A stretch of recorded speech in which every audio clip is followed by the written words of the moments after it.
Depuis quelques jours, vous et moi avons accepté de parler du, du thème du dispensateur, l'économe.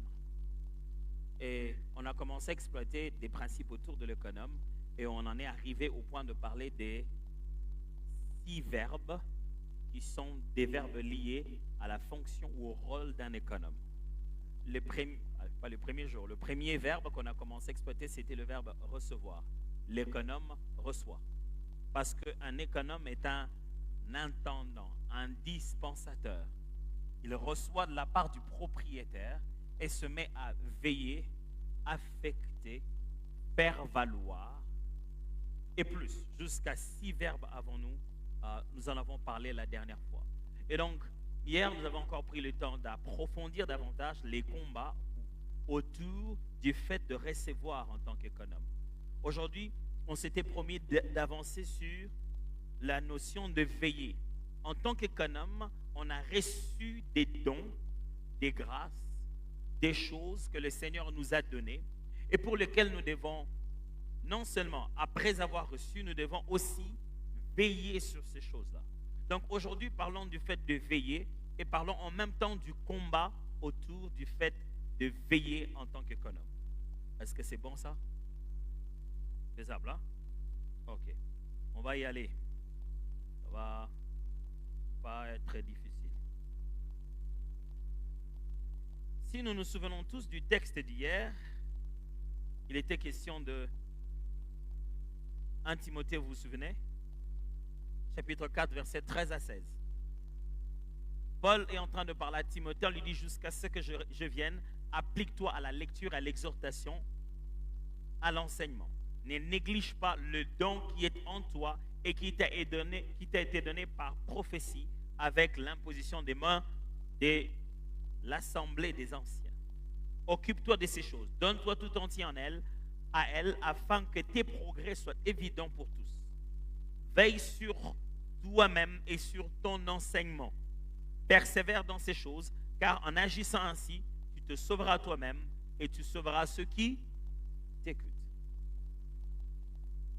Quand le Seigneur nous fait des dons, sur toutes les dimensions possibles, que ce soit depuis notre naissance ou depuis notre nouvelle naissance, ou parce qu'il a exaucé à nos prières, ou parce que nous sommes allés chercher la vérité d'un principe, et on en a vu l'impact. Tout ce don que nous avons reçu de Dieu, c'est qu'il attend de nous ce que nous veillons sur cela. Mais pasteur, c'est Dieu qui nous a donné le don, c'est lui-même qui doit veiller sur ça. Franchement, quand quelqu'un te donne une voiture, il t'envoie aussi les gardiens pour ça.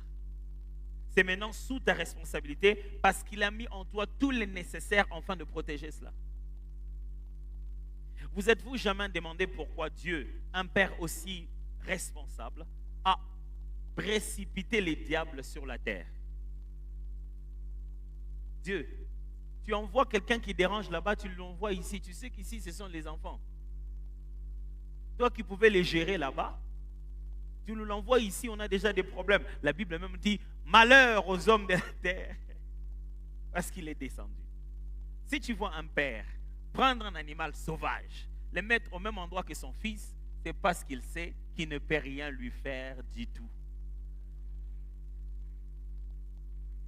Alors, Dieu sait que dans cet environnement hostile, puisse-t-il être, il nous a donné tous les moyens pour garder les dépôts qu'il a mis en nous. Nous avons tous les moyens nécessaires pour veiller sur chaque chose que Dieu nous a donnée.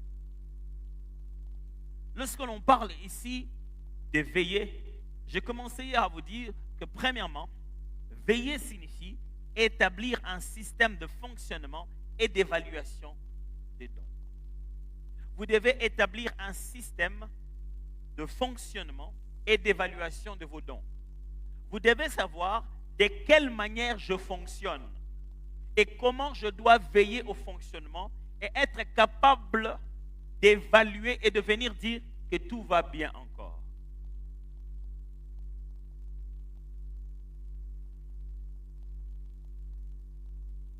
Je suis en train de chercher une belle illustration très facile à nous montrer pour que vous compreniez à la fois le fonctionnement et l'évaluation. Imaginez que vous êtes chez vous et vous avez une entreprise de gardiennage. Les plus connus ici, ce sont lesquels?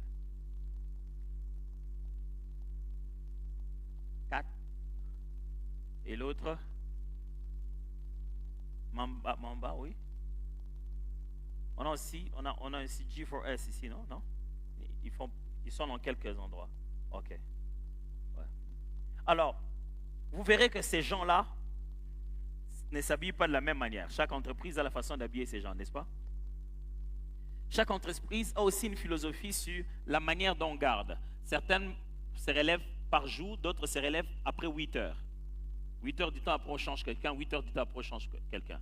D'autres, celui qui entre ce soir, qui entre ce matin, il va dormir et il va repartir le matin de l'autre jour. D'autres, ils viennent le soir et ils vivent toute la journée et ils dorment encore pour l'autre jour.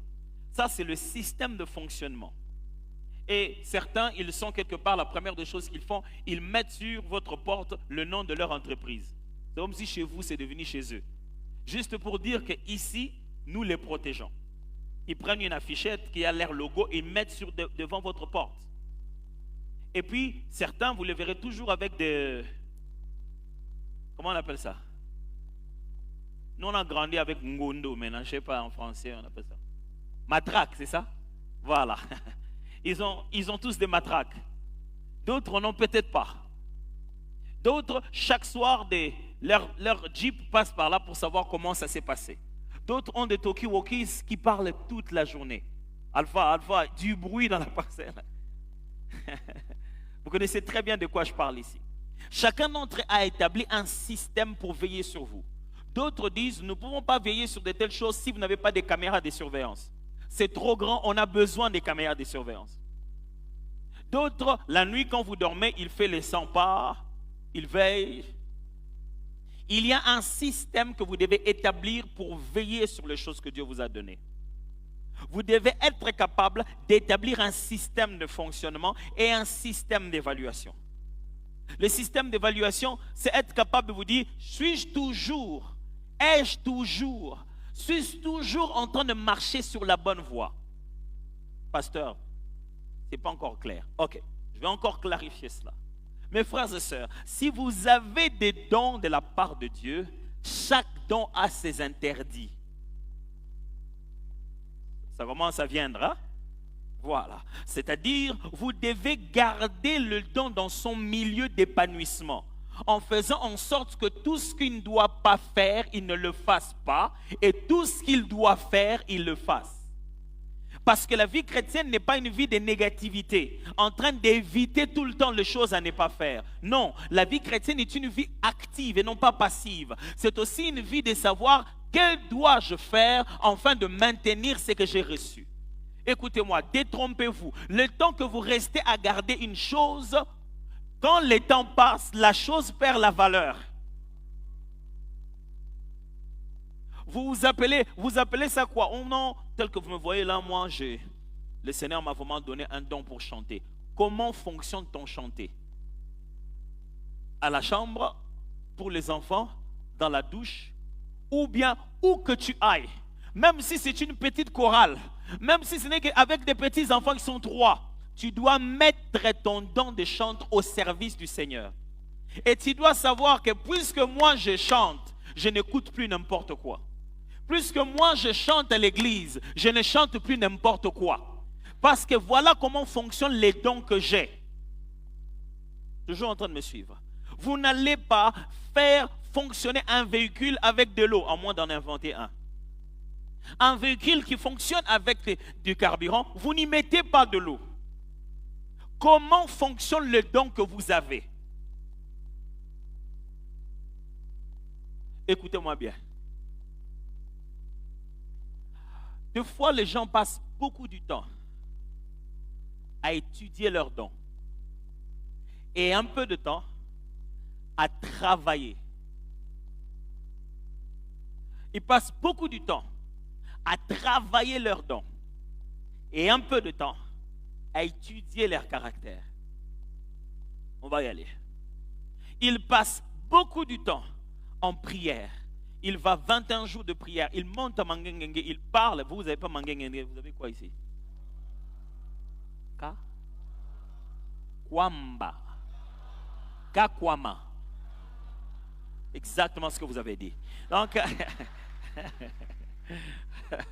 Ça risque de nous prendre du temps là. Moi, j'entends toujours quelque chose qui waouh, waouh, waouh, waouh. Ils vont dans votre mangué à vous. Vous savez, quand on était petit, pendant la conférence nationale souveraine, on avait Monseigneur Mosengo qui facilitait les choses. Quelques temps après, on a eu aussi un autre évêque à Brazzaville qui facilitait aussi leur conférence nationale souveraine. Et donc, jusqu'à aujourd'hui, je n'ai jamais retenu le nom de ce Monseigneur à Brazza parce que quand on grandissait, on l'appelait leur Mosengo à eux. Donc, des fois, c'est très facile de dire, bon, quel est votre mangué ici? Voilà, c'est ça. Quelqu'un passe des heures, des moments de prière pour que son don devienne meilleur. Il passe des heures, il jeûne, il fait des prières sous le lit. On a dit, pour que le don marche, tu vas faire 2 heures de parler en langue. Les gars, ils s'enferment dans la chambre, il fait 2 heures de parler en langue. Il finit quand il prophétise, incroyable. Autant de précision, mais autant impoli, impudique, amoureux de l'argent. On dirait que ça vient avec. Vous savez pourquoi? Parce qu'il passe son temps à travailler le don. On étudie le don et on travaille le caractère. Parce que le don est parfait comme le donateur. Tu n'améliores pas le don, tu améliores ta capacité à comprendre le fonctionnement du don. Tu ne rends pas ton don de prophétie meilleur. Il est parfait tel que Dieu l'a donné. C'est toi qui t'améliores dans ta façon de comprendre comment il fonctionne avec toi. C'est pourquoi c'est toi qui jeûnes et non pas la prophétie. Mais ce que tu dois travailler, c'est toi, ton caractère. Si tu dois jeûner, jeûne pour apprendre à te contrôler. Si tu dois veiller, veille pour cesser de commencer à mentir. Si tu dois passer 21 jours, passe 21 jours de contentement. Dieu, donne-moi de me réjouir d'avoir un, mais d'être heureux. Toujours en train de me suivre? Quand Dieu vous donne un don, quand Dieu vous fait des faveurs, vous devez établir un système de discipline pour son fonctionnement. Un cadre dans lequel, si je continue à faire ceci, c'est par là que je comprendrai mieux comment ça fonctionne. Si je continue à éviter cela, c'est par là que je protégerai le mieux ce qui m'a été donné.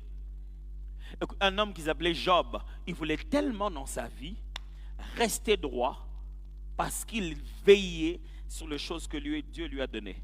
Et dans Job chapitre 31, le verset 1, écoutez comment il commence. J'avais fait un pacte avec mes yeux et je n'aurais pas arrêté mes regards sur une vierge. Ça, c'est quelqu'un qui veille sur lui-même. Dis-moi, Job chapitre 31, verset 1.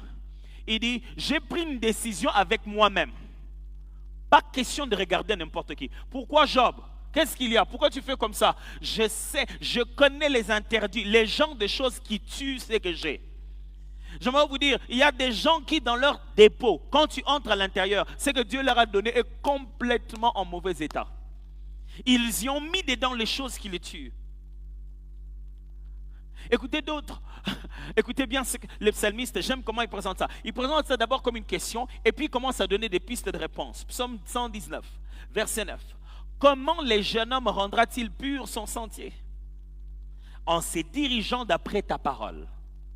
Je te cherche de mon cœur, de tout mon cœur. Ne me laisse pas égarer loin de tes commandements. Je serre ta parole dans mon cœur afin de ne pas pécher contre toi. Mes amis, on ne garde pas le don comme ça seulement. Et il y a un cadre qu'il faudrait créer pour ça. Il y a un cadre de fonctionnement, mes amis. Comment fonctionne? Moi, j'ai un don de chanter. Si tu as un don de chanter, lis la parole. Parce que ce que tu chantes, c'est la parole mélodie. Tu veux que ce don-là fonctionne comme il se doit. Le fonctionnement de tout don qui porte la parole va avec la méditation, l'étude, la pratique et le vécu de cette parole. Quand le messager et les messages deviennent un, c'est le secret de tout ministère de communication. Je vais vite là. Comment ça fonctionne? Pour pouvoir veiller sur une chose, tu dois comprendre son système de fonctionnement. On te dit, écoute, on te donne quelque chose, on dit ça, veille sur ça. tu ne sais pas que c'est une arme. Tu vas toucher et boum. Si tu ne sais pas comment ça fonctionne, tu ne veux pas y veiller. Tu ne sais pas quelle est la partie la plus importante, quelle est celle avec laquelle on peut jouer, quelle est celle avec laquelle on ne peut pas jouer. Si tu veux bien veiller sur ce que tu as, tu dois savoir comment ça fonctionne.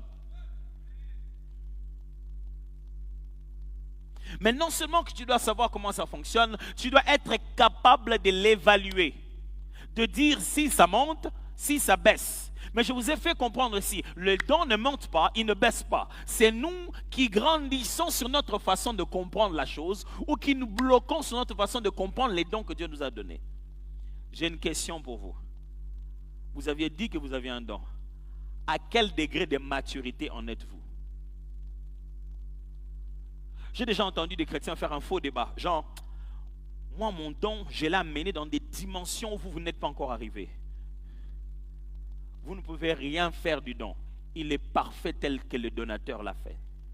Mais le truc qu'il y a ici, c'est que nous ne nous disciplinons pas de la même manière pour être des canaux de la manifestation. C'est que toi, tu as mené à un niveau élevé, c'est que tu as discipliné la chair pour qu'elle réponde à l'exercice spirituel. Tu sais t'arrêter, abandonner tout, rester là que pour la prière. Ce qui te permet de mieux faire couler les choses qui sont à l'intérieur de toi. Nous avons tous les mêmes sources, mais nous n'avons pas tous les moyens de les faire sortir et les faire couler. Est-ce que quelqu'un me comprend très très bien ici?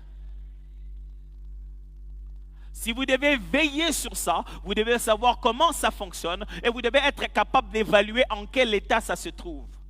Comment ça va? Mais la deuxième chose que je dois vous dire sur l'évaluation, ou plutôt sur veiller, ça va petit à petit changer beaucoup de choses dans notre façon de réfléchir. La deuxième des choses surveillées, de toujours commencer par soi-même. Toujours commencer par soi-même. Quand vous travaillez avec moi, le premier indicateur que vous n'êtes pas à l'aise et que vous n'êtes pas normal, que je dois me débarrasser de vous dans mon équipe, ce que vous êtes tout le temps en train de savoir, ce que les autres auraient dû faire et vous ne faites jamais ce que vous deviez faire. Quand vous êtes professionnel de la vie des autres, je n'ai pas envie de vous engager parce que je les ai déjà eux. Pourquoi vous allez faire une nouvelle science à les étudier eux pendant qu'ils existent? Pasteur, vraiment chez le Codim, ça ne marche pas. Pasteur, vraiment chez les jeunes. Tu sais, chez les jeunes, on peut. Pasteur, au protocole. Mais mon frère, toi, tu étais censé être à la technique. À la technique, tu ne fais rien. Mais tu sais ce que le protocole doit faire. Tu sais ce que les mamans doivent faire. Tu sais ce que tout le monde doit faire. Sauf ce que toi, tu es censé faire. Ce que tu n'as pas bien compris ici. Tu ne peux pas passer professionnel de tous les TikTok des autres, de tous les Instagram des autres, de tout ce que tout le monde doit être, sans veiller sur toi-même. Paul dit ceci à Timothée, je vous ai lu. Il a dit ceci, en tant qu'un dispensateur des dons de Dieu, il dit ceci, veille sur qui? Sur toi-même, Timothée. Il n'a pas dit veille sur ton argent. Pourquoi? Parce que mes frères et sœurs, vous devez les savoir très très bien que le plus grand don, ce n'est pas ce que vous faites, mais c'est ce que vous êtes. Vous n'êtes pas encore dispensateur de ce que vous possédez, mais de qui vous êtes. Vous êtes le plus grand don. Vous ne devez pas être encore économe de votre argent. Vous devez être économe de votre personne, vous. Ne gagnez pas le monde entier au point de perdre vous.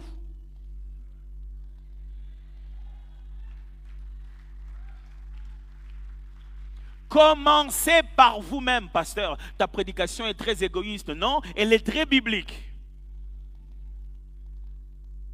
Frère, Dieu ne vous exauce pas dans la vie par votre prière, votre demande, pour atteindre complètement quelqu'un d'autre sans vous atteindre vous.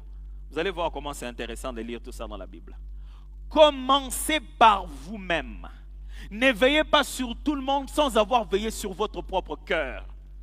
Ne veillez pas sur tout le monde. Oh non, pasteur, vraiment, s'il y a un Dieu dans le ciel, il va s'occuper d'eux. Vraiment, les choses qu'ils sont en train de faire, laisse-le, Dieu va s'occuper d'eux. Mais toi, ton cœur a commencé à changer. Maintenant que tu les regardes, quand tu les regardes, tu n'arrives plus à sourire. Qui souffre de la tension, eux ou toi? Qui sursaute la nuit? le temple du Saint-Esprit que toi tu es en train de se détruire à cause de cette affaire. Ça va au début du mariage. Il ne faut pas dire ça à ma femme. Au début du mariage, quand j'étais fâché, vous peut-être vous vous fâchez pas, c'est complètement... Vous êtes... oh non, vous êtes dans la parole. Mais moi, il m'arrive de voir, il m'arrivait beaucoup d'ailleurs, au début du couple, quand on ne comprend pas encore la différence. Vous savez, il y a des trucs qu'on ne comprend pas. Hein? Genre, pourquoi les femmes sont toujours en retard?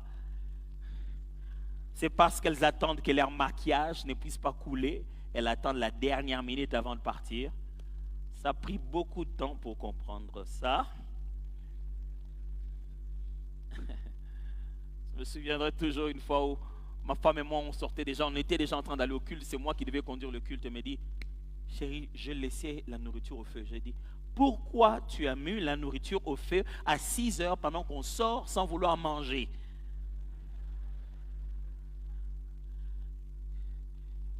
Et elle dit, on a fermé la maison, il faut que je rentre. J'ai dit, maman, on va arriver et tu vas rentrer par toi-même.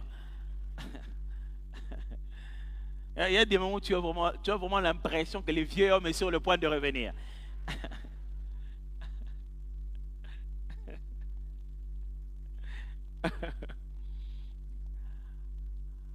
À ce moment-là, mes amis, j'ai appris à comprendre une chose que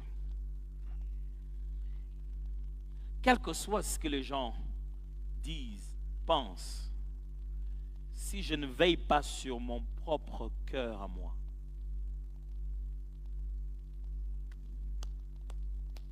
ça ne marchera pas. Vous n'êtes pas responsable de leurs actes. Vous êtes responsable de vos actes à vous. Dieu ne vous a pas mis intendant et dispensateur de leurs dons. Vous êtes intendant et dispensateur de ce que vous êtes. Quand vous n'êtes plus en bon état, vous ne servez plus à rien. Si vous cessez d'être ce que vous étiez, vous ne pourrez plus faire ce que vous faisiez. Je vais répéter ça. Si vous cessez d'être ce que vous étiez, vous ne pourrez plus faire ce que vous faisiez. Et tout ce que le diable veut, c'est que vous cessiez d'être qui vous étiez. Ces cœurs que vous avez, la personne, l'individu, pas l'apparence extérieure, mais les cœurs que Dieu a aimés, la personne que Dieu a pris derrière les troupeaux et en a fait le roi. Ces cœurs-là, veillez sur vous-même, je vous en prie. Commencez par vous-même. Un véhicule vous dépasse de la mauvaise manière. Le gars, il s'en va. Hein? Mais vous êtes fâché. Dans sa voiture, il est en train de chantonner, il est heureux. Mais vous êtes... Mais c'est quoi ça? Mais il y a vraiment des chauffeurs qui... Veille sur ton cœur, s'il te plaît. Mais vraiment, ce pays, en tout cas, ça va... Veille, papa, veille sur... Le gars, il est parti. Ce n'est même pas le pays qui t'a dépassé. Ce n'est qu'un individu. Là où toi tu pars, on a besoin que tu restes connecté. Dépasse cela. Tu es en train de porter quelque chose de précieux. Ne t'en vas pas te battre à n'importe quel combat. Protège ce que tu es. Oh non, ils ont dit ça, ils vont me sentir. Ils ont dit quoi? Oh, ils ont dit que j'avais une grosse tête. Quand quelqu'un fait une description erronée de tes parties corporelles, ça doit te mettre en colère. Vous voyez? Vu comme ça a changé. Hein? Quand quelqu'un ne me décrit pas de la bonne manière, il a peut-être des problèmes de vision. Il me dit que j'ai une grosse tête. Pendant que moi, j'en connais très très bien la proportion. C'est une erreur de sa part. Pourquoi ça doit me mettre en mauvais état? Non, il m'a insulté. Ah, vraiment, franchement. Il a dit quoi? Oh, il a dit que je suis noir comme le charbon. Peut-être qu'il doit aller voir un ophtalmologue. Il a des problèmes de description et de reconnaissance des couleurs. Ça n'a rien à voir avec toi. Est-ce que toi tu es noir comme ça? Oh non. Mais pourquoi tu es fâché? Garde ton cœur. Passe au-dessus de ce genre de choses-là. Oh, pasteur, il m'a mal regardé. Et alors? Et alors? Quand je suis passé là-bas, il m'a mal regardé. Oh! C'est resté sur toi? Non. Est-ce que depuis que tu es entré ici, qui sait que lui, il t'a mal regardé? Personne. Mais pourquoi tu es devenu comme ça? Pourquoi tu laisses n'importe qui entrer dans l'entrepôt, les dépôts que Dieu t'a donnés, perturber toute ta journée et sortir comme ça? Non, sois un véritable dispensateur. Garde les choses que Dieu t'a données. Ne laisse pas n'importe qui t'agiter.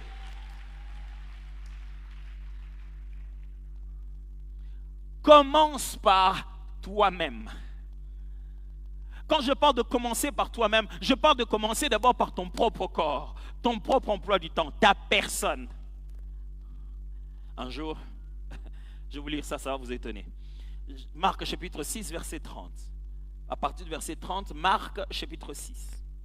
Les apôtres s'étant rassemblés auprès de Jésus, lui racontèrent tout ce qu'ils avaient fait et tout ce qu'ils avaient enseigné. Jésus a envoyé les apôtres, ok? Il leur a donné le pouvoir. Et ils sont allés, ils ont fait des miracles, ils ont fait des trucs. Et ils reviennent là où Jésus était. Donc ils viennent du travail. Et ils viennent là où Jésus était, ils commencent à lui parler. Voilà, Jésus, on a fait ceci. Verset 31. Jésus leur dit, venez à l'écart dans un lieu désert et reposez-vous un peu. Frère, reposez-vous un peu. Jésus-Christ de Nazareth, roi de rois, seigneur de seigneurs, le nom par lequel nous les pasteurs nous sommes en train de servir et de chasser les démons dans votre vie. Jésus-Christ de Nazareth appelez ses serviteurs de son vivant pendant que lui-même il est sur la terre. Il a dit, venez, allez au désert, fermez votre téléphone, débranchez-vous. Si une âme a besoin de vous, vous n'êtes pas disponible, venez vous reposer. Et vous avez inventé une nouvelle loi que l'homme de Dieu ne ferme pas son téléphone. Ok, c'est pas grave, on continue quand même. Faites comme si vous ne m'avez pas entendu. Toi, tu es pasteur, tu éteins ton téléphone. Je dois bibliquement m'en aller dans un lieu désert par l'ordre du Seigneur pour me reposer. Écoutez la suite. Jésus leur dit, venez à l'écart dans un lieu désert, reposez-vous un peu, car il y a beaucoup d'allants et de venants. Et ils n'avaient même pas le temps de manger. Oh bien, ils s'en foutent. Ils veulent que le pasteur impose d'abord le main, on ne se demande même pas s'il a mangé. Ils partirent donc dans une barque pour aller à l'écart dans un lieu désert. Ils ont fait des vacances avec leur famille. Ça, c'est l'argent de ma bonza de l'église. J'ai choisi ce texte à dessein parce que Jésus est en train de montrer aux disciples que la réussite dans le ministère, comment protéger ce que je vous ai donné, c'est qu'après l'avoir tellement utilisé, allez refaire les batteries. Reposez-vous, loin de toute distraction, prenez soin de vous-même. Oh, c'est vrai que j'en parle dans le contexte des pasteurs, mais ce n'est qu'un exemple. Ce n'est pas que les pasteurs. Tout le monde dans la vie doit apprendre à prendre soin de lui-même. Repose-toi aussi. Repose-toi des amis. Repose-toi du téléphone. Repose-toi de la télé. Prends soin de toi-même.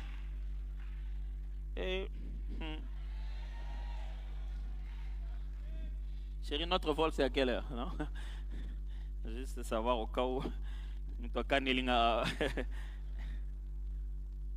Frère, la meilleure façon d'être un bon dispensateur, c'est de protéger le temple du Saint-Esprit dont tu es gestionnaire. Celui qui détruit le temple de Dieu, Dieu les détruira. C'est ce que la Bible dit en livre de Colossiens. Si tu commences à mal utiliser le corps que Dieu t'a donné, un jour il viendra vers toi. Moi qui vous en parle, je vous en parle en connaissance de cause. Je suis l'une des personnes les plus occupées et j'en ai payé le prix. Et si je vous dis, mes frères, il faut prendre soin de vous-même, prenez soin de vous-même. Parce que tout le dépôt que Dieu a mis en vous ne vaut que parce que vous êtes vivant. Dès que vous mourrez, vous vous rendrez compte que les gens peuvent vous remplacer. Oh, beaucoup de gens peuvent vous remplacer. Toutes les promesses de Dieu ne valent la peine que quand on est dans ce corps. Si on l'a perdu, tu vas errer, je ne sais pas moi quoi, qu'est-ce qui va se passer dans ta théologie là-dessus. Mais tu ne vas rien nous réclamer. Rien. Même si quelqu'un te rêve la nuit, il commence à être mal à l'aise. Pourquoi je révèle le pasteur Tom, il est déjà mort. Ton ami, maintenant quand il te rêve, il est mal à l'aise. Pourquoi? Parce que tu n'es plus dans ce corps. Mes amis, tous les dépôts que Dieu nous a donnés, tout le rôle des dispensateurs est lié et maintenu par cette responsabilité de gérer cette enveloppe corporelle appelée notre chair, notre corps. Prends soin de toi, s'il te plaît. Pasteur, je vais entrer dans des dimensions. Je vais faire 122 jours de prière et de jeûne. tu vas perforer ton estomac, mon frère. Mais je te dis la vérité. Il a passé 121 jours de jeûne et de prière. En un jour, il n'a même pas pu tenir à prier pendant 1 heure. Ça servait à quoi de jeûner sans avoir prié? Et pendant tout le temps qu'il a prié, il n'a même pas touché la Bible. Tu voulais écouter Dieu où?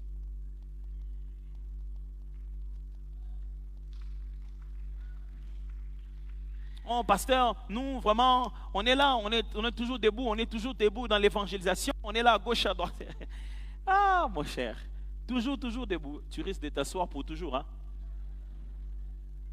Il y a des moments où être debout, il y a des moments où il faut prendre soin de ton corps. Écoutez-moi bien, la loi de la nature fait ceci. Chaque fois qu'une chose vient de naître, sa prochaine étape, c'est la mort. Dès que ça vient de naître, c'est juste que là, c'est en train d'attendre la mort progressivement. Vous voyez, le moment où vous vous sentez fort, tout ce que vous êtes en train d'attendre, c'est commencer à vous sentir faible. Alors le peu de temps où vous êtes fort, prenez soin de vous. Prenez soin de vous-même. Prenez soin, quand je dis vous-même, je dis vous, je dis votre femme. Votre femme, je dis votre mari. Votre conjoint est un don de Dieu. Vous êtes dispensateur de sa personne. Oh non, ma femme, les femmes sont comme ça. Dès qu'elle a épousé son mari, elle ne sait plus conquérir le mari. Moi, je viens à la maison.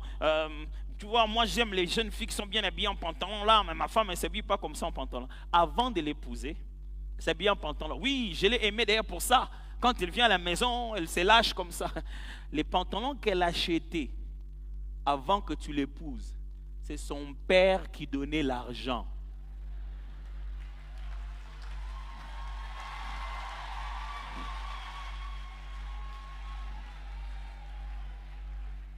Que les frères disent amen. Non. Okay. Maintenant que c'est toi son mari, tout autre pantalon que puisse se mettre à porter, c'est à toi de t'en occuper régulièrement. Tu ne peux pas avoir dans ta maison une femme qui n'a pas l'indépendance financière, à qui tu ne donnes pas son argent à elle. Non mais pasteur, moi je prends tout l'argent qu'on nous donne au travail, je lui ai donné. Mais tu es revenu avec une veste. Ça l'argent, c'était l'argent d'où? Écoutez-moi bien. Pour toute femme qui se respecte, quand tu prends tout l'argent que tu lui donnes, elle ne s'achètera rien. Elle achètera les choses de la maison, elle s'occupera des enfants, elle ne s'achètera rien. Mais toi, tu lui as donné tous les salaires, tu as gardé toutes les primes.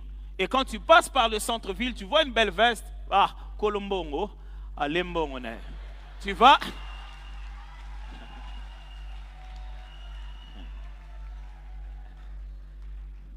Pasteur, si vous ne m'appelez pas la nuit, c'est comment enlever. Donc, il faut que tous les frères donnent la liste de leurs noms. Est-ce que ce que je dis a du sens ici? Votre femme, comme votre mari, sont des dons de Dieu. Vous en êtes dispensateur. Prenez soin de votre femme. Donnez-lui de l'indépendance à s'acheter des choses par elle-même. Prenez soin de votre mari. Ce n'est pas un instrument qui produit de l'argent. Ne l'appelle pas bébé pour rien. Prends soin du bébé.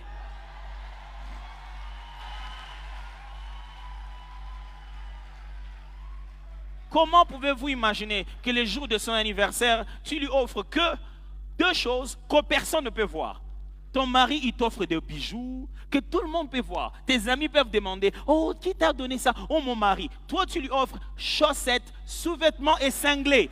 Qui va savoir ce que tu lui as donné?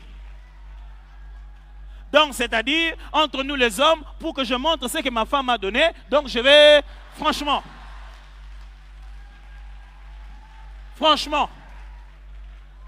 femme, prenez soin de votre mari.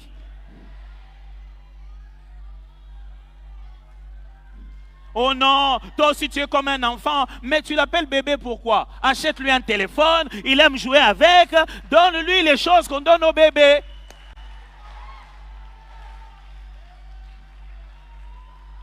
Les gars, ça va, je peux survivre, c'est bon?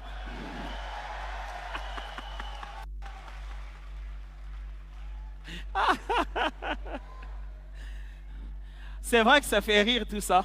Ce que j'essaie de nous expliquer ici, c'est que quand je dis prends soin, la Bible dit prends soin de toi-même. C'est-à-dire prends soin de tout ce qui t'appartient toi.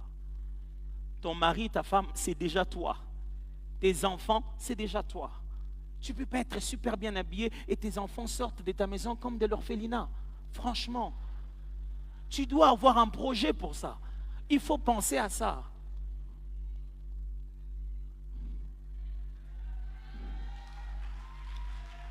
Jésus a inventé les voyages des vacances dans le ministère. C'est lui-même qui a instauré ça.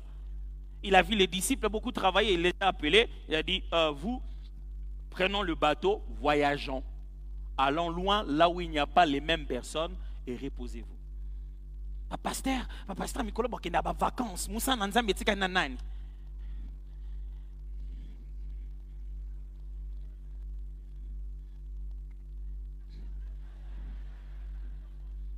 Mon frère, est-ce que tu lis vraiment la Bible?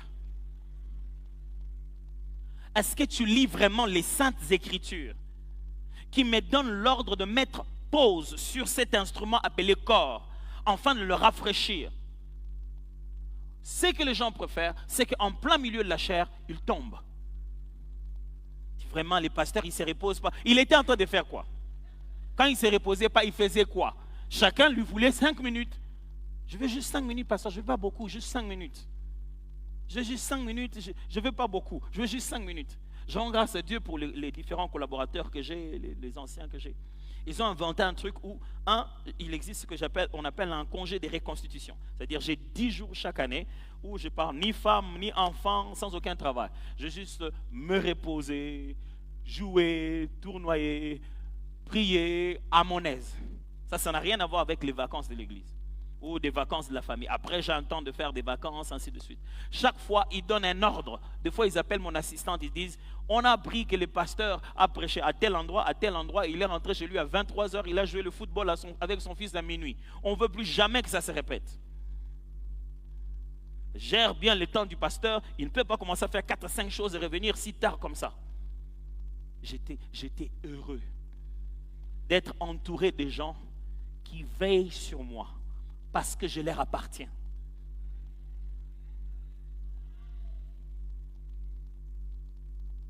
Parce que l'église, c'est comme ça. Là, le pasteur Guy, c'est notre pasteur. S'il y a une quelconque bêtise qui a eu lieu, les pasteurs de Lubumbashi, vraiment. Si c'est votre pasteur, veillez sur lui. Mon médecin me dit, chaque fois qu'on doit faire jeûne ou quoi que ce soit, il dit, pasteur, tu dois d'abord faire des examens avant de faire les jeûnes là.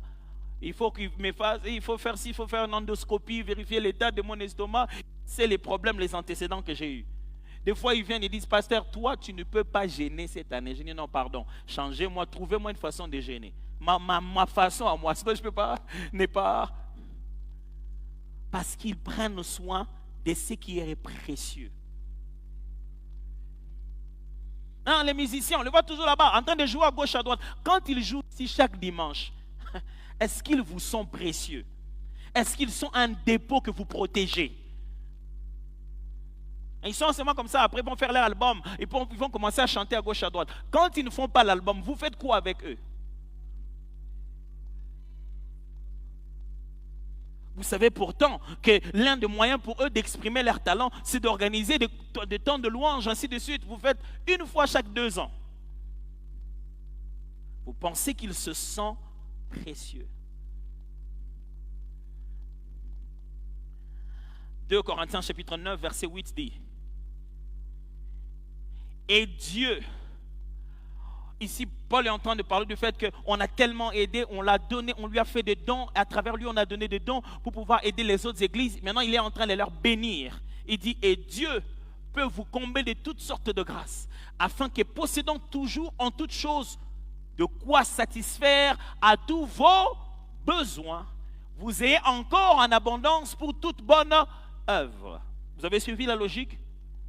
Quand Dieu vous exauce, il veut d'abord satisfaire vos besoins à vous. Avant, moi, je ne comprenais pas ça. Quelque chose entrait dans ma poche. Avant même que je rentre dans mon but de la maison, je l'ai sorti de l'autre poche. Et puis je me retrouvais des fois. Je pense que le jour où j'ai eu la plus grande leçon de ma vie, c'est le jour où je devais aller chercher les enfants à l'école parce qu'on les a chassés pour le Minerval. Ça fait des années passées. Je les ai pris à l'école. Je ne savais pas où les amener. Il fallait les occuper. Je les ai amenés à l'église. Ils sont entrés. Ils ont commencé à jouer à la batterie. Et puis, l'une d'entre elles m'a dit, papa, on est fatigué, on veut rentrer à l'école. Comment lui expliquer que... Bon, on ne peut pas rentrer à l'école. Et j'étais là, je me suis dit, qui croira qu'on a chassé mes enfants de l'école? Il ne croira pas parce que c'est moi qui ai payé ses Minerval à lui. Celui qui paye le Minerval des autres ne peut pas voir ses enfants lui-même avec des problèmes. Je pleurais, j'ai dit à Dieu, Seigneur, pourquoi ça? Il a dit, c'est ta faute. J'ai dit, pourquoi? Il m'a montré ces versets. Il m'a dit, chaque fois que je te donne, tu ne t'occupes pas d'abord de tes besoins avant de vérifier si tu as du supplément pour le besoin des autres. Je ne te donnerai jamais ce qui doit remplir tes besoins pour que tu le donnes à quelqu'un d'autre. Ce texte dit ceci. Et Dieu peut vous combler de toutes choses, de toutes sortes de grâces, afin que, possédant toujours en toutes choses de quoi satisfaire à tous vos besoins, vous ayez encore en abondance pour toute bonne œuvre. Si vous voulez veiller, veillez sur vous-même d'abord. Pasteur, tu nous enseignes de l'égoïsme. Non, je vous enseigne que Dieu vous exauce vous d'abord. En vous donnant, c'est vous qu'il vise. Il ne vise pas d'abord quelqu'un derrière vous. Il vous vise vous et il fera alors après de vous une source de bénédiction. Il va s'occuper de vos besoins et il vous donnera du surplus pour que vous puissiez faire des bonnes œuvres.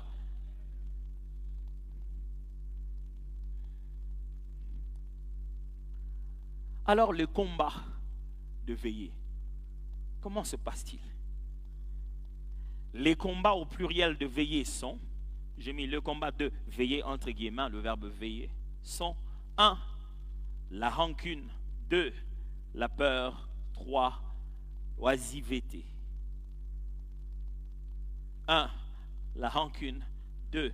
La peur, 3. L'oisiveté. Les combats de veiller sont, numéro 1, la rancune. Numéro 2, la peur. Numéro 3, l'oisiveté. Frères et sœurs, quand vous êtes dispensateur économe et que vous devez veiller sur ce que Dieu vous a donné et veiller sur vous-même d'abord, la première des choses qui sera votre combat, c'est toutes sortes de ressentiments intérieurs du cœur. Les hommes, quand ils sont en train de nous attaquer, ils nous font des choses qui nous donnent envie de nous venger. Mais la rancune, ça va tuer le dépôt qui est en toi. Devenir rancunier, c'est amener une troisième personne sur le lit conjugal. Est-ce que vous avez compris ce que j'explique? C'est comme si Dieu était ton époux et que tu ne voulais pas te débarrasser de quelqu'un qui t'a fait mal. Et tu l'as emprisonné et tu dors avec lui. Tu te réveilles le matin avec lui. Et Dieu te dit, c'est qui celui-ci? Il dit, non Seigneur, lui et moi, on se verra seulement au cimetière. Laisse-les là. La rancune est une forme de ressentiment qui tue les dépôts qui sont au-dedans de toi. Tu n'es plus toi-même quand tu es rancunier. Tu es en train de faire du mal à ce que tu es. La rancune est toxique. Ça ne tue personne dehors, ça te tue toi. Chaque fois que tu deviens rancunier, la personne pour qui tu as ces ressentiments, même quand elle sourit, toi tu as mal. Quand elle prend du poids, tu as mal. Quand elle achète de nouveaux habits, tu as mal. À Dieu la vengeance, à Dieu la rétribution. Tu n'as pas le droit d'aller frapper parce que tu as eu mal. Ce n'est pas ton travail. Ne vis pas ta vie en ayant cette rancœur à l'intérieur. Ça tue le dépôt qui est en toi. La rancune te tue, ça te détruit à l'intérieur. Combat contre cela. Tu sais, si le diable veut détruire la chose qui est en toi, ce qu'il va faire, il va te créer une liste noire.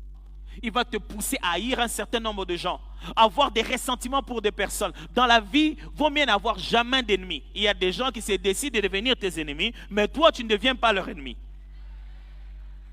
Il y aura toujours quelqu'un qui ne t'aime pas, c'est pas grave, tu peux rien faire, mais n'aie pas dans ton cœur des gens. Qu'est-ce que ça a à voir? Quelqu'un passe à la télé, il danse.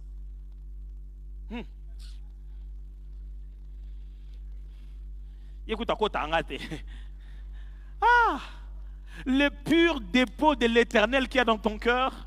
Demandez ça au prophète Élisée. Élisée a 2 rois qui viennent le voir, ils veulent le consulter parce qu'ils veulent que Dieu leur parle. Mais pendant un moment, il fait monter une colère. Il est énervé. Il est indigné. Il dit, toi, tu viens me chercher? Quand vous lisez ça, vous avez l'impression de lire ça simplement. Les Français bonifient là. Ça dit, pourquoi n'es-tu pas parti chez les prophètes de ton père, les prophètes de ta mère? Non. Dis ça maintenant dans notre langue. Tu vas sentir ce que les prophètes étaient en train de lui dire. Pourquoi tu n'es pas allé dans les prophètes de... C'est ce qu'il a dit. Il était fâché. Tu es en train de faire pécher Israël là-bas? Pourquoi tu n'es pas allé chercher les prophètes de ton père, de ta mère là-bas? Toi, tu es en train... Si nous sommes comme ça, ce peuple, c'est à cause de toi. Il est fâché. Mais après, il dit, si je n'avais pas d'égard pour le roi d'Israël, les gars, il se calme. Il se calme. Il sait que les gens veulent écouter Dieu. Il sait que dans cet état, ça ne va pas marcher. Il dit, amenez-moi un joueur de harpe. Parce qu'il changera toute l'atmosphère spirituelle de ce moment. Et la Bible dit, lorsque le joueur de harpe a commencé à jouer, l'Esprit de l'Éternel est venu sur lui. Alors il a commencé à donner les prophéties. Même le prophète sait que ces états d'homme sont toxiques à notre esprit. Je ne peux pas te croire serviteur de Dieu en gardant autant de temps un ressentiment, en emprisonnant quelqu'un au-dedans de toi. Non. Si tu prends quelqu'un d'autre, tu mets là où tu as les dépôts que tu as, il va bouffer tous ces dépôts-là. Est-ce que quelqu'un me comprend? Cette jeune fille-là, je ne la vois pas bien avec mon mari. Cette jeune fille-là, nous sommes seulement ici à Louchi. Nous sommes seulement ici à Louchi. Oui, nous sommes seulement ici à Louchi. Celle qui prend les maris d'autrui là, demain tu la vois, elle poste sur Instagram et toi tu regardes. Nouvelle voiture. Dedans, tu n'as même pas vu ton mari, tu dis, ça c'est l'argent. Je me disais l'argent. Tu vas vérifier le compte des enfants. Tu souffres. Parlez-en avec lui. Si tu as dit c'est pas vrai, si tu as dit non, apprends à croire. Si parce que tu ne peux pas croire, apporte les preuves. Mais ne te fais pas souffrir comme ça. Ne te réveille pas le matin en train de souffrir. N'allume pas les réseaux sociaux en train de chercher quelqu'un. C'est toi qui es devenu esclave. On te manipule. Tu crois que eux le matin, la première des choses qu'ils veulent savoir, c'est savoir comment toi tu vas? Non, pas du tout. Pourquoi tu souffres autant? Tu es en train de détruire les choses que Dieu a placées en toi. Vous savez comment le diable crée le rancœur dans les gens? Il vient ami à lui. Il dit, bon, tu sais, tu vois qu'ils sont amis, et puis il va chez lui aussi, devient aussi ami. Comme ça, tout ce que je te dirai que lui a dit, tu croiras, même s'il n'a rien dit. Du coup, tu ne seras pas allé lui demander, tu sais que ça risquerait de détruire leur amitié. Parce que tu sais qu'il te rend service en te disant des choses que l'autre a dit. Et la même chose, il va là-bas. Il lui dit des choses en disant que l'autre a dit. Du coup, tu ne sais pas aller le voir, l'autre te dit, il me rend service, je risque de détruire leurs amitiés. Et il devient l'espion spécial dont le contenu des informations, seul lui les maîtrise. Alors la Bible dit, quand vous avez un problème, voyez-vous directement. Rencontrez-vous avant que le culte ne commence, quelque part au coin, asseyez-vous, priez. Est-ce qu'on peut prier un moment? Amen. Il est possible que les informations que je détienne soient fausses. Je les ai apprises. Ça peut me faire mal. J'aimerais déjà te dire que ça m'a fait beaucoup de mal. Peut-être ça m'a fait mal parce que j'ai imaginé que c'était toi qui aies pu dire ça. Il est possible que ce soit faux. Donne-lui d'abord le bénéfice du doute. Citez les noms du colporteur.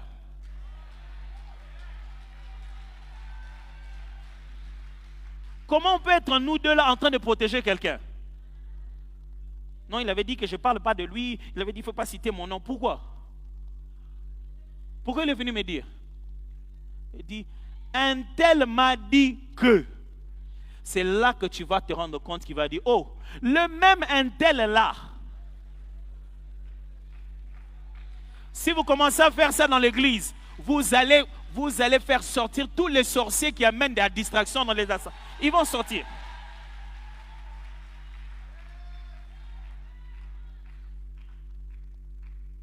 Vos relations deviennent stables quand vous savez vous pardonner. Dis pardonne-moi. Il a raison, je l'avais dit, mais ce n'était pas dans ce contexte-là. Les mots, je les ai dit, mais ce n'était pas ce sens-là. Vraiment, ça m'a fait mal, mon frère, pardonne-moi. Un point, c'est tout. On s'est pardonné, on s'est parlé. C'est fini. Dès qu'il vous voit, vous décauser. Il disparaît de votre milieu. Mes amis, est-ce que vous êtes des dispensateurs? Si vous êtes des dispensateurs, résistez à la rancune. Oh non, moi je ne suis pas rancunier. Ah, tu n'es pas rancunier. Hein? Mais depuis qu'on a déposé les dossiers de cette personne sur ta table, pourquoi tu ne signes pas? Il y a des gens dans la vie, quand tu les rencontres, ils te rappellent toujours toi. Tu as envie de lui dire, j'ai fait quoi? Petit, vous. Pourquoi il est toujours petit, vous? J'ai fait quoi? Toi-même, tu fais l'examen de conscience, tu te dis, j'ai fait quoi? Il est en train de dire petit vous parce qu'il s'est rendu compte que l'un de tes amis est allé se retrouver avec une petite amie que lui il avait comme second bureau. Toi tu n'as rien fait, mais vous a tous mis dans un gros groupe et s'est dit un jour je dois montrer à ce petit. Rancunier. Combien de rancuniers n'avons-nous pas, surtout dans notre pays? Ouf, des rancuniers. Des rancuniers des générations. Génération après génération, la rancune est là. Venant à l'église, élevant le main, rancunier. Comment veux-tu dispenser les choses que Dieu t'a données avec autant de rancune? Tu vas tuer ça. Rancune, peur. Proverbe chapitre 4, 23 dit, garde ton cœur plus que toute autre chose, car de lui viennent les sources de la vie. Ne laisse pas la rancune à l'intérieur de toi. Proverbe 4, 23. La deuxième des choses, c'est la peur, et j'aimerais finir. Ésaïe 44, verset 2 dit, ainsi parle l'Éternel qui t'a fait et qui t'a formé dès ta naissance. C'est lui qui est ton soutien. Ne crains rien. Mon serviteur Jacob, mon Israël que j'ai choisi. J'aimerais dire à quelqu'un aujourd'hui, tu peux avoir plein de choses à l'intérieur de toi. La chose qui t'empêche de bien prendre soin de ça, c'est la peur. D'établir un système de fonctionnement, la peur. Il y a des gens qui ont peur d'eux-mêmes. Ils se disent, est-ce que moi vraiment, bon, peut-être que ce n'est pas ça. Comment tu sauras que c'est ça ou ce n'est pas ça si tu ne mets pas ça en action? J'aimerais dire à quelqu'un aujourd'hui, n'aie pas peur. Même les meilleurs ont commencé tout petit. J'aime toujours dire et répéter à tout le monde, la grandeur n'existe pas. La grandeur, c'est la petitesse à l'âge adulte. Ça commence toujours petit jusqu'à ce que ça grandisse. La grandeur en elle-même n'existe pas. La grandeur naît comme un bébé. La grandeur grandit petit à petit et arrive à l'âge qu'il arrive après. Si tu penses à la grandeur, c'est que tu penses à la petitesse. C'est encore tout petit, mais si tu sais veiller sur cela, ça deviendra grand. N'aie pas peur. Si tu as la chose de Dieu, tu as la chose de Dieu. Si tu es déterminé à étudier, tu es déterminé à étudier. Même si tu n'as pas les minervales, mais si c'est l'Éternel qui t'a envoyé là-bas, n'aie pas peur, il finira par frayer un chemin. Il y a des gens qui ont des peurs paralysantes. Il a tellement peur qu'il ne sait même pas faire fonctionner les dons. Comment tu vas veiller sur une chose que tu ne sais pas faire fonctionner? Il a tellement peur. Maman, c'est toi qui vas faire. Non, maman, mon pasteur, non, mon pasteur, mon pasteur, non. Une peur paralysante. Vous savez ce que c'est que la peur? La peur, c'est une foi négative. La peur, ce n'est pas imaginer, ce n'est pas croire. La peur, c'est savoir que le mal va arriver. Tu en es arrivé non plus au niveau d'imaginer, non plus au niveau de penser. Tu as la certitude que la mauvaise version des faits que tu as dans ta tête, c'est ce qui va arriver. Ça s'appelle la foi, mais c'est du négatif. Tout ce qu'on te demande, c'est d'avoir ça, mais en positif. De te rendre compte que ce que Dieu a dit, ça va certainement se faire. Vous avez déjà remarqué les gens, le courant part et quelqu'un bouge. Il dit, Namoni Moutou. Vraiment. Quoi de plus naturel sur la planète Terre qui est habitée des êtres humains? Et quand tu en rencontres un,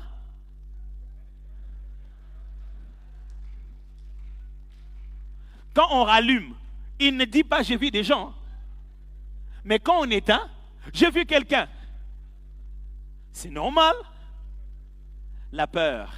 Il a l'impression que quand la lumière s'en va, des êtres apparaissent. Il s'est dit non, et moi je ne vais pas passer devant. Moi quand je passe devant, je commence à balbutier. C'est quoi ce film-là? Qui t'a montré ce film-là? Moi je connais plutôt qu'il est écrit ceci. N'aie pas peur de ce que tu diras quand tu seras devant eux. Ce que tu diras te sera communiqué à l'instant. Il dit, ne tremble pas, sinon je te ferai trembler. J'avance, non pas comme sachant ce que j'ai à dire, j'avance juste en étant confiant qu'au moment opportun, il mettra dans ma bouche les choses que moi-même, je serai étonné de dire. Pourquoi tu as peur? Tu as la chose. Aide-moi à dire à ton voisin, tu as la chose. Oh oui, trouve un autre voisin, dis-lui, tu as la chose. Ça ne va pas fonctionner seul. Il faut que tu te lèves. N'aie pas peur. C'est la première des choses qu'un ange dit à quelqu'un lorsqu'il lui apparaît. N'aie pas peur. Ah, pasteur, les gens, qu'est-ce qu'ils vont dire? Les gens diront toujours. Si tu n'as rien fait, ils diront que tu ne fais rien. Si tu fais, ils diront que tu l'as fait. Si tu le fais à moitié, ils diront tu l'as fait à moitié. Les gens diront toujours. Je préfère qu'ils disent parce que je suis actif.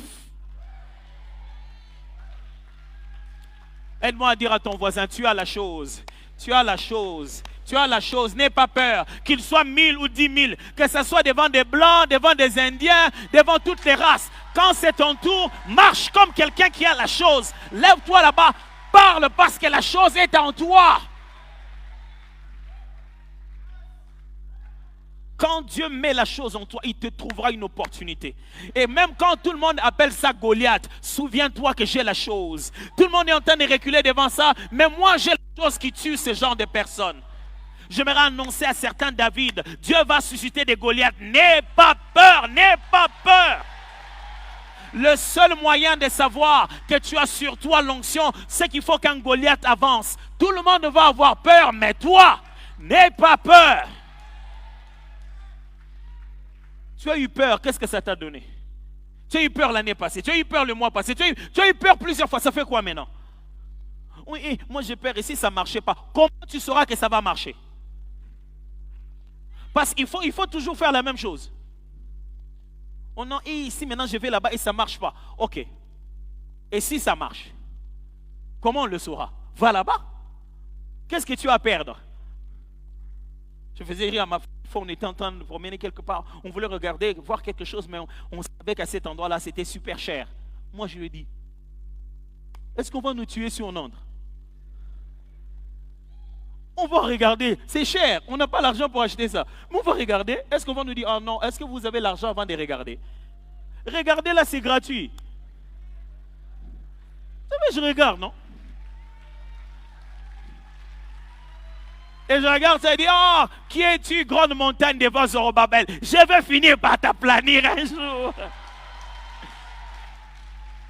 Mes frères, si vous devez veiller sur quelque chose, vous n'avez pas le droit d'avoir peur. Une sentinelle n'a pas peur. Comment je peux venir déposer mon argent entre les mains de quelqu'un qui doit le protéger et cette personne a peur? Comment je peux vous faire gestionnaire des choses précieuses et vous êtes peureux? Non, abandonnez la peur. Abandonnez la peur, mes amis. Enfin, abandonnez l'oisiveté. Vous ne pouvez pas veiller sans fonctionner. L'oisiveté, c'est le fait d'être là à ne rien faire. Mon frère, tu as reçu un don et tu te dis que le don lui-même va s'éclater. Non, si c'est la chose de Dieu, ça finira par se manifester un jour. Ah. Pourquoi quand l'enfant naît, on commence à lui donner du lait? S'il a la vie, il va grandir lui-même.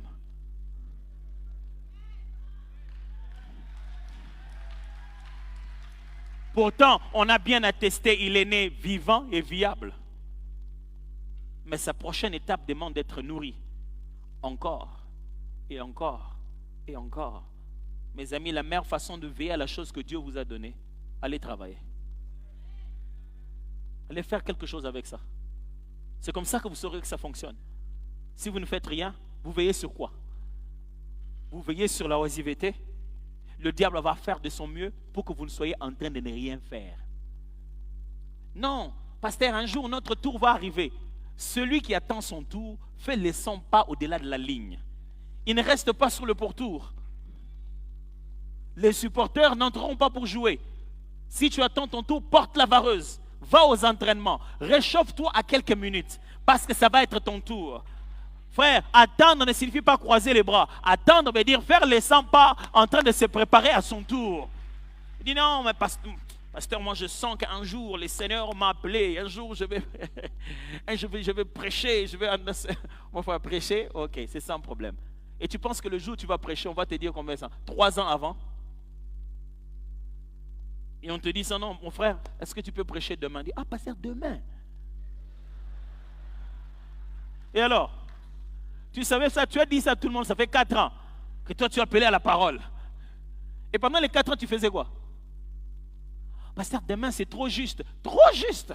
Tu as eu 4 ans à savoir pourquoi Dieu parle avant. Pourquoi Dieu parle avant? Ça sert à quoi? Ne fonctionnons pas comme des purs Congolais qui n'ont rien à faire avec la météo. On a dit qu'il va pleuvoir, mais il sort sans parapluie. On se dit que c'est juste une information à savoir. On ne pense pas que ça nous prépare pour la saison.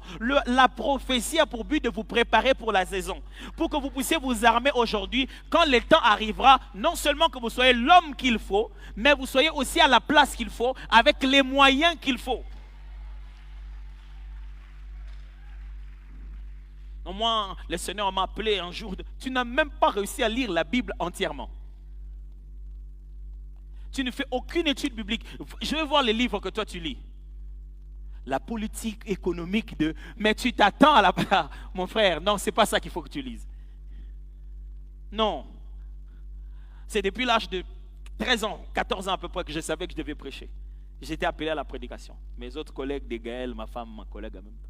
Des fois, on allait dans des voyages des Gaël, on revenait. Et tout le monde avait amené des habits, des petits trucs à racheter. Je revenais des fois paumé, sans argent, mais avec des grosses valises, des livres. Ma petite soeur, quand elle venait me voir, la cadette de notre famille, elle s'attendait que j'amène des trucs. Donc elle prend vite mes sacs. Elle ouvre, c'est plein de livres. Elle dit, ah, toi tu es vraiment un moscovite, franchement.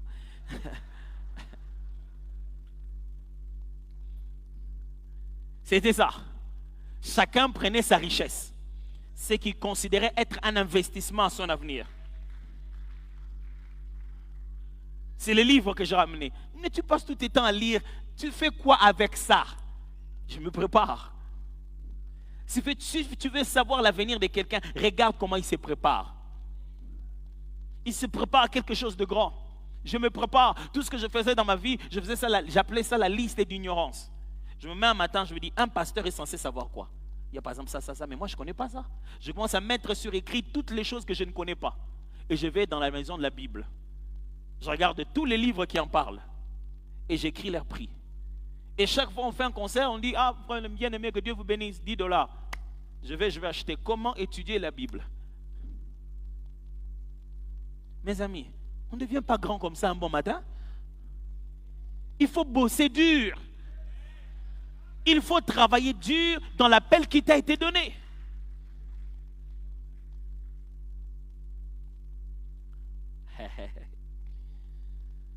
Ah ouais. Quel est ton plan de travail? Quel est ton système de fonctionnement? As-tu étudié la chose de Dieu que tu as? Qu'est-ce qui tue la chose que tu as? Qu'est-ce que tu n'es censé ne jamais faire avec ça? Qu'est-ce que tu n'es censé ne jamais faire avec ça? Et quelles sont les choses que tu es obligé de faire avec ça pour maintenir la flamme? Maintenir la flamme.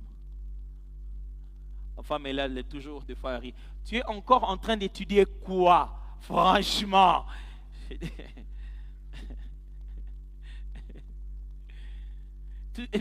Tu veux devenir qui? Il dit, je ne vais pas devenir quelqu'un, je le suis déjà. Je suis en train de respecter la nature que j'ai. Les champs n'aboient pas parce qu'il veut devenir champ. C'est parce qu'il est champ qu'il aboie.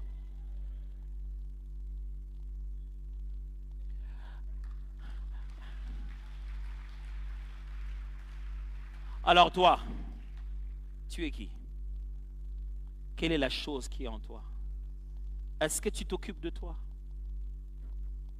Est-ce que tu prends soin de toi? Peut-on prier juste quelques secondes?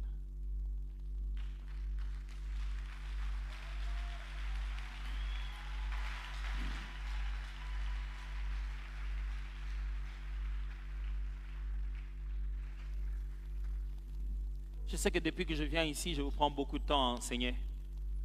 Chaque fois que je me dois de pouvoir exercer le ministère, je pose toujours une question à Dieu dans mon esprit sur lesquelles des emphases il aimerait que je mette dans l'appel.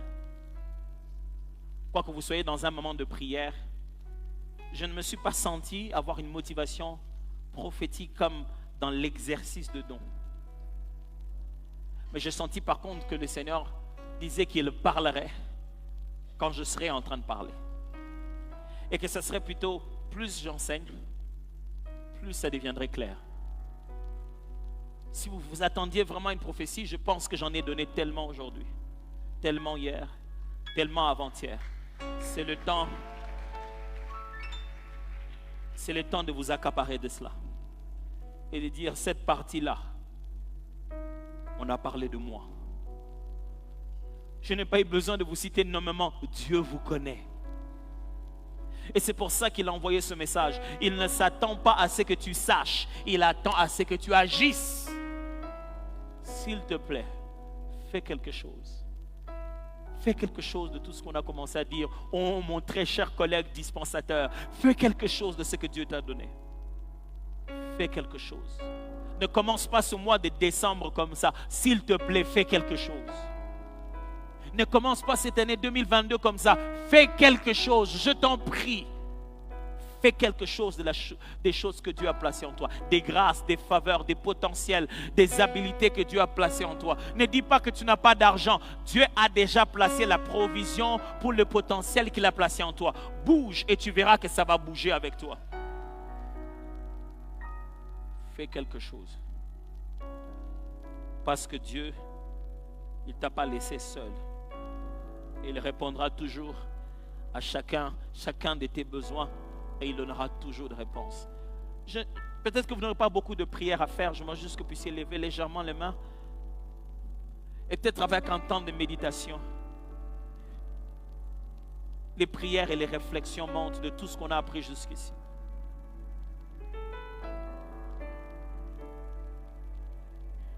Et pendant que dans mon esprit, je m'inquiétais sur Seigneur, quelle est la parole d'encouragement que je peux donner à ce peuple? Je l'ai plutôt entendu me souffler un cantique. Toutes ces paroles sont claires. Et ce refrain est clair. Il veut que je vous dise qu'il est là avec vous. Mon frère, ma soeur, tu ne passes pas par là seul. Emmanuel est là, ici présent, avec vous. Emmanuel. À l'école, il est là. Au travail, il est là. Même dans les songes, il est là. Emmanuel est là, ici présent avec moi. Emmanuel est là. Oh. Emmanuel est là, ici présent avec moi. Emmanuel est là.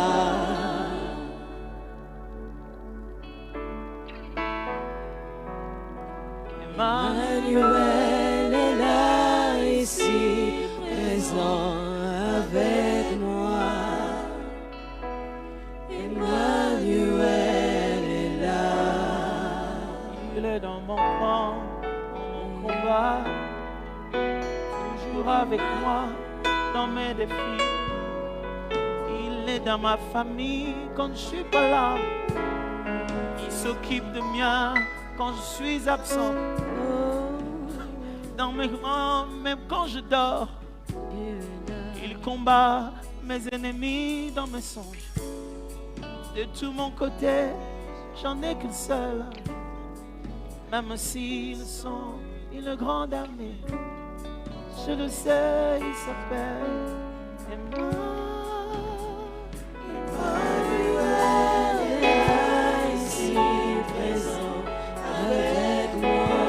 tu es à la maison, il gère tes provisions. Quand tu es au travail, il gère tes enfants à la maison. Quand tu es à l'étranger, il s'occupe de toi. Ici présent avec moi. Emmanuel est là. Emmanuel est là. Oh, Emmanuel est là. Ici Rabade présent Cabrade Chatabaye. avec moi. Tandelegre de Bo Shabaya Deko. Alléluia. Oh,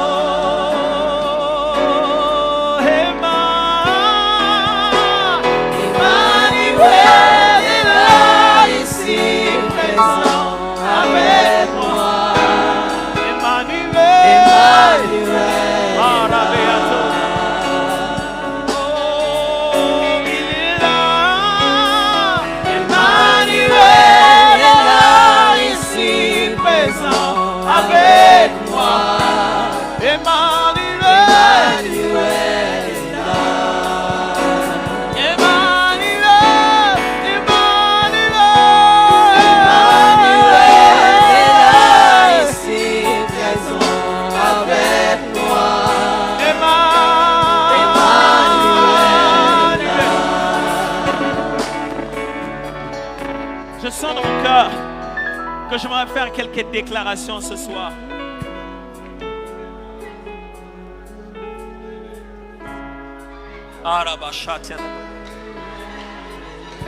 Je sens dans mon cœur que j'aimerais faire quelques déclarations ce soir.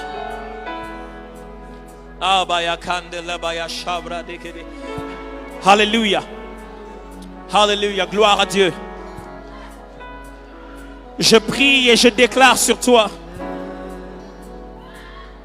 une saison maximale, la saison de l'utilisation maximale de tes potentiels. Je prie et je déclare sur toi, chaque chose qui est en toi va devenir remplie de valeurs. Je dis ceci, tu ne seras plus comme un trésor inexploité. À partir d'aujourd'hui, tout en toi va être en action. Chaque domaine de ta vie, chaque don, chaque capacité va être exploitée. Je déclare sur toi, tu es comme un diamant à multiples facettes. Chaque facette de toi va commencer à se manifester. Quel que soit ton âge, je dis quel que soit ton âge, je dis quel que soit ton âge, vieux ou jeune, vieillard ou petit, les facettes de ton appel vont commencer à briller à tour de rôle. Je prie et je confesse, cette année qui arrive, c'est ton année. En janvier, tu seras différent. En février, tu seras différent. En mars, tu seras différent. En avril, tu seras... Chaque mois va révéler un aspect différent de ton appel. Ces 21 jours, c'était tes jours à toi. Parce que Dieu est en train de te révéler ses desseins. Tes 21 jours, ces 21 jours étaient pour toi.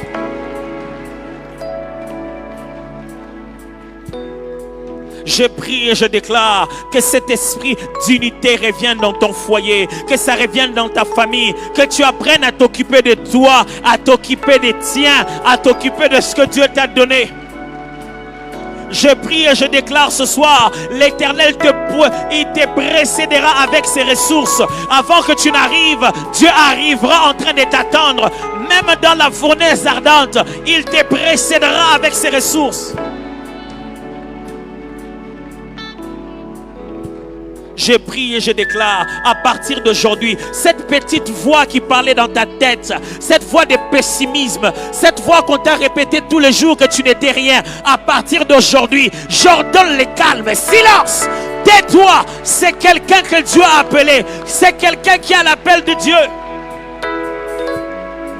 J'annule ce que tu as entendu, ni par ton père, ta mère, ta marâtre, ton beau-père. J'annule ce que tu as entendu par ton professeur, par qui que ce soit avant. Ce soir, je le déclare, tu es une belle créature merveilleuse de Dieu sur laquelle il a placé des dons.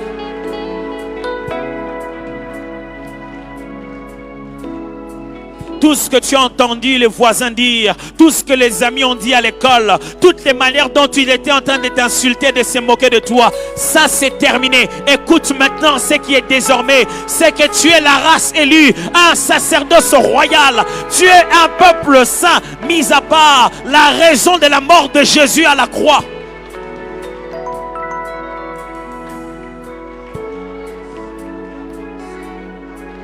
Ils ne pourront plus te contenir parce que ton Dieu a déclaré que c'est la saison de ton explosion. Ils ne pourront plus te contenir. Ton Dieu a déclaré que c'est la saison de ton explosion. Je ne sais pas à qui je parle. C'est la saison de ton explosion.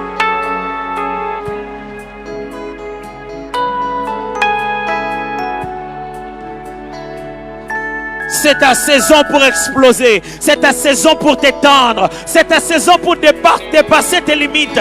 Dieu dit, là où tu me limiteras, je me limiterai là-bas. Oh, j'aimerais que tu croies à un Dieu sans limite.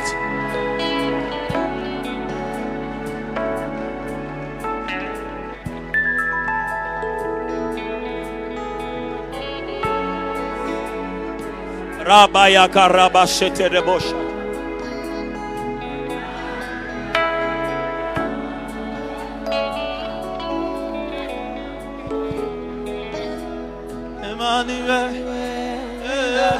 Ici présent avec moi. Alléluia. Pendant que je suis ici devant, je m'ajuste de la part de Dieu dire une chose pour pouvoir conforter et réconforter l'homme de Dieu qui est en train de diriger. J'étais comme en train de voir une vision et je ne sais pas quel genre de réunion était-ce ou quel genre de moment de prière était-ce. Mais quand je voulais donner ce message, Dieu me dit, tu ne parles pas avant, tu parles pour confirmer. Tu parles pour confirmer. Je voyais quelqu'un d'autre dans une autre rencontre. C'était petit, c'était pas nécessairement ici, c'était déjà à partir de petites rencontres. Et cette phrase revenait, que le Seigneur aimerait que vous puissiez conquérir de nouveaux terrains, de nouveaux espaces. Je ne parle pas seulement en termes de terrain physique, mais conquérir de nouveaux domaines.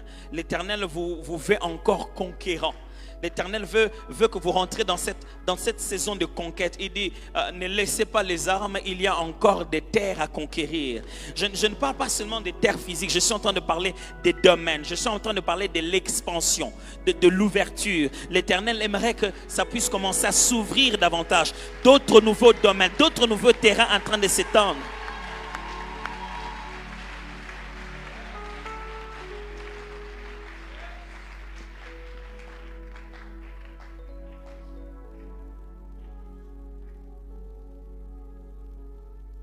Parce que je voyais quelqu'un qui était ici sur cette chaire et avant de commencer à prêcher, parmi les premières des choses qu'il a fait, cet homme de Dieu a apprécié l'endroit. Il a dit, vraiment, je bénis le Seigneur pour ce travail que vous avez fait, pour ce merveilleux temple. Et il m'a dit, j'aimerais vous dire que Dieu m'a dit de vous dire, ceci, c'est rien, c'est le commencement, c'est plus petit, c'est le début de ce que je veux qu'il puisse faire.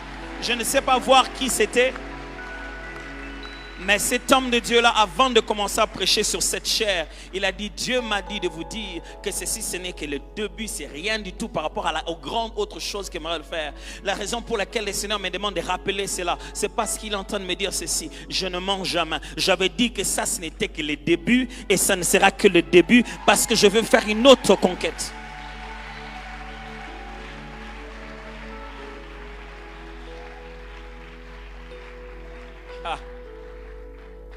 Il va faire une autre conquête parce qu'il est le Dieu qui donne les repos au combat. Après avoir combattu dans tous les sens, il sait nous mettre dans un coin. Il dit, repose-toi ici.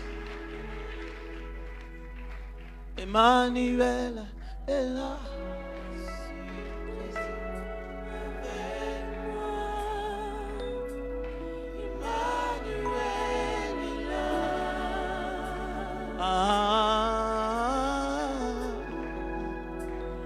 Emmanuel est là, ici présent avec moi. Emmanuel est là.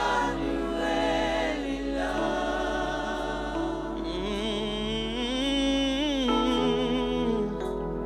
Emmanuel est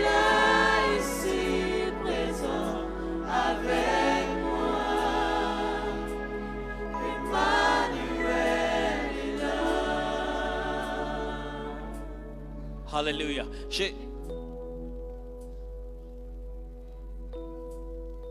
Plus j'étais en train de prier Dieu, plus je l'entendais me parler d'une nouvelle génération. J'étais comme en train de voir, on enlevait comme des statues de personnes importantes, des icônes, mais on les détachait et on les mettait ailleurs. Et le Seigneur était en train de dire, je vais créer une nouvelle génération. Je vais faire un nouveau flot, une nouvelle génération.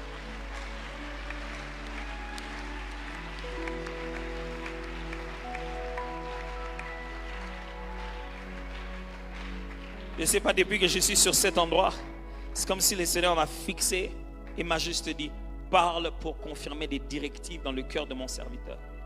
Et le Seigneur disait, le signe que tu attendais pour commencer une nouvelle génération, pour donner l'ego à une nouvelle génération.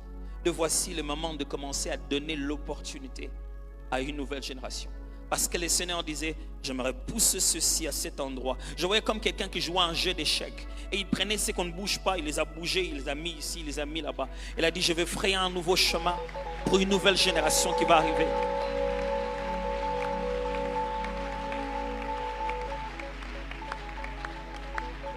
Parce que cette église de parole éternelle est sur le point de bouleverser encore comme jamais avant.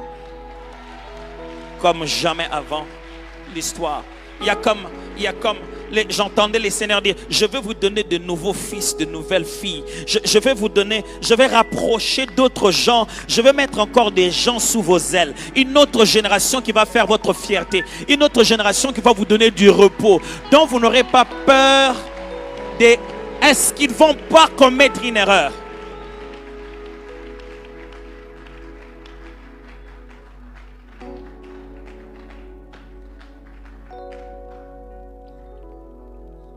Emmanuel, Si présent avec moi, Emmanuel est là. J'aimerais juste que tous ceux qui ont fini leurs universités lèvent bien leurs mains. Tous ceux qui ont fini leurs études, qui sont en quête de travail, en projet d'entrepreneuriat, levez juste votre main. Levez très bien vos mains.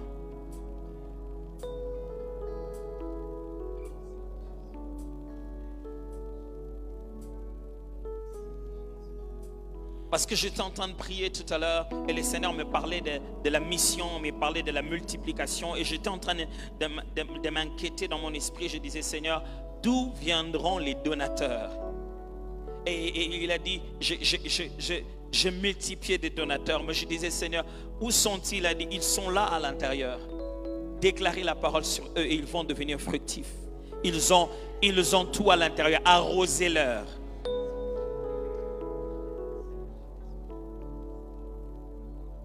Je déclare sur vous, l'Éternel vous arrose. Les idées de votre tête vont produire des projets qui vont produire des entreprises.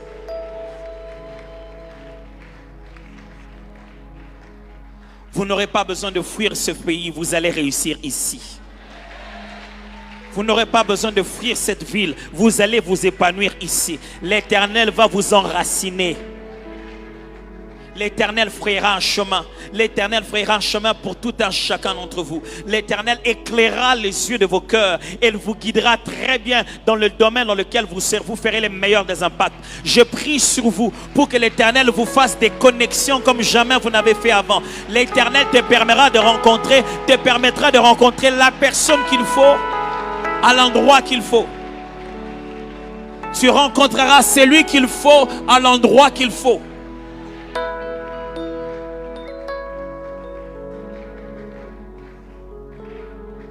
Et la dernière chose que je me faire, j'aimerais juste prier pour le couple. Si vous êtes en couple ici, que votre conjoint ou votre conjointe est proche de vous, tenez-vous la main et levez une de main ou quoi. Et si vous êtes en couple, que la conjointe ou le conjoint n'est pas ici, levez juste une de main et placez l'autre main sur votre poitrine. Si vous êtes seul, donc ici dans l'assemblée, mettez une main sur votre poitrine et levez une autre. Mais si vous êtes ensemble à côté l'un de l'autre, tenez-vous par la main et levez l'autre main qui vous reste. Parce que je pense et je crois et je le sens dans mon esprit que le Seigneur aimerait vraiment travailler pour solidifier, enraciner les couples, les solidifier. Et le Seigneur aimerait vous protéger et vous garder contre toutes sortes de vents qui menacent les couples, qui divisent les assemblées. Mais le Seigneur aimerait surtout faire réussir vos projets communs. Je dis des projets communs, les choses pour lesquelles vous avez prié en couple, en famille, les choses qui vous mettent à cœur, que l'épargne n'arrive pas à atteindre pour pouvoir les réaliser. Dieu aimerait les réaliser parce qu'il dit qu'il est votre ressource,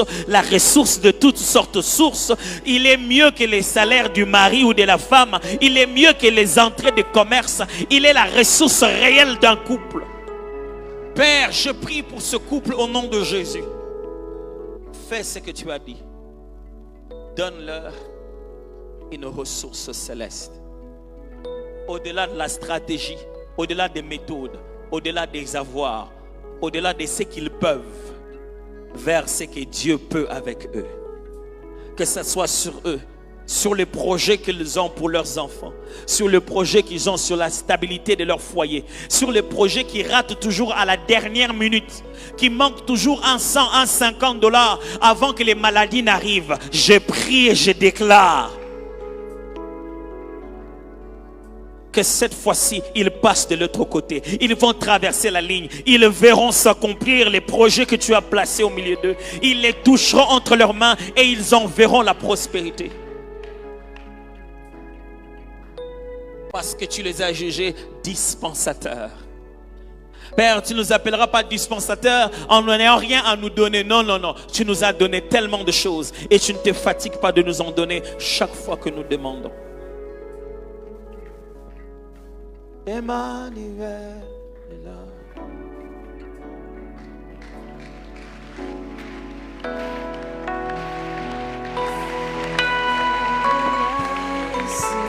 Descends avec moi. Emmanuel est là.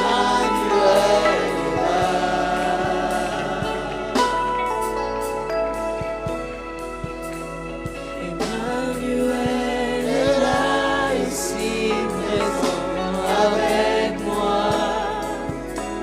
Emmanuel est là. Alléluia. Merci Emmanuel, tu es là. Et tu nous l'as prouvé. Tu nous l'as attesté, Seigneur, oh Dieu, que tu es là. Merci pour ta parole. Merci pour ta main étendue sur ton peuple, sur chacun de nous. Seigneur, merci pour ton serviteur. Renouvelle-le encore et continue à l'utiliser pour ta gloire. Accepte maintenant ce que nous voulons te donner comme offrande. Nous voulons les déposer dans ce panier avec un cœur reconnaissant et avec un cœur plein de joie. Parce que c'est toi, l'auteur de toutes ces choses. Sois béni, Seigneur. Bénis ton peuple. Au nom de Jésus, nous prions. Amen. Amen. On essaye d'acclamer. Pourquoi? Il faut acclamer. Où on acclame très bien. On bénit le nom du Seigneur. Il est merveilleux, n'est-ce pas?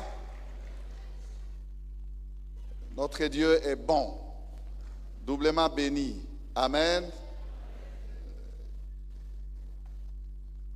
C'est wow. Dis avec moi, c'est wow. N'est-ce pas? No comment. Quand ce sont des bonnes choses, je n'ai pas envie de commenter parce que c'est tellement quick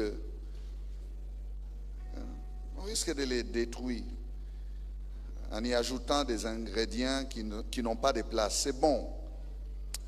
C'est bon. Amen. Que le Seigneur soit béni pour son serviteur.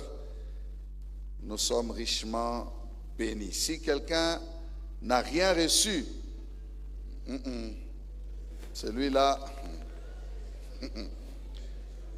en tout cas, il est au milieu de nous sans être des nôtres. Il n'a pas notre nature. Tout enfant de Dieu a reçu sa portion. Amen.